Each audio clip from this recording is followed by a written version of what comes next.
پشتی گرتنا هفسروک و پارلمانتارن هدف لباکور کردستان جلوی پلیسین ترکیه و لباشور کردستان چندین پارت و آلیین سیاسی سردان بنگه هدف دکن و اوه کریار شرمزار دکن. نوینه جنین پارتن هرما کردستان سردان هدف دکن و دی کنگره که روزنامه‌وانی دا اوه کریار لهمبر هفسروک و پارلمانتارن هدف شرمزار دکن. ئەمڕۆکە پۆلێک لە ژنانی حزب و لایەنە سیاسیەکان لە هەرێمی کوردستان و بەتایبەت لە هەولێر هاتین بۆ بارەگای حزبی هەدەپا بۆ پشتیوانیکردن و پشتگیریکردنیان هەروەها دەربڕینی هاوخەمی و هاوسۆزی خۆمان لەمەڕ سیاسەتی ئۆردۆگان و حزبی دەسەڵات لە تورکیا کە بەرپای دەکات بەرامبەر بە کوردانی باکوور. گرتنا هفسروک و پارلمانتارن هدف بوجه بحثکردن لجام گلک روزنامه و راگهاندن جهانه.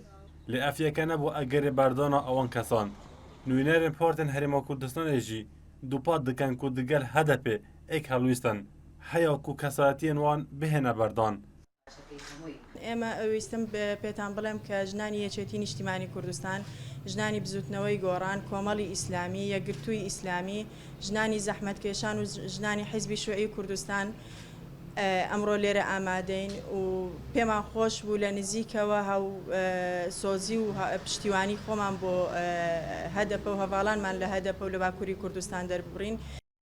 بارپرسن هدف دیار دکن دنگ ناراضی بونه گهشتی همی جهانه و اوه که جی ترکیه قبیل ناکن. چواکو آرین میرکانا بدنا خواه کر وکی مرتال و دابر کوبانه رزگار بو امیجی تکوشینا جنه دا گلی کردستانه و تواهی جنه کرد او تکوشینه بلند بکن و آلا رزگاریه آلا آزادیه بلند بکن. لروجا چاریا مجداره هر ایک جی صلاح الدین دمیرتاج و فیگن و کزداغ و هفسروک و نه پارلمانتارن هدفه به گناه بار کرن به پیوندی دگل پارتا کریکان کردستان پککی جه آلین هزن ترکیه و هاتن گرتن. اوه جی بوجه نرازی بونا پتریا آلین باکور و باشور و کردن اوروپا و برپرسن ولات اوروپا و امریکا و گرتن وانجی شرمزار کرن. ایاس عبدالله NRT هولیر.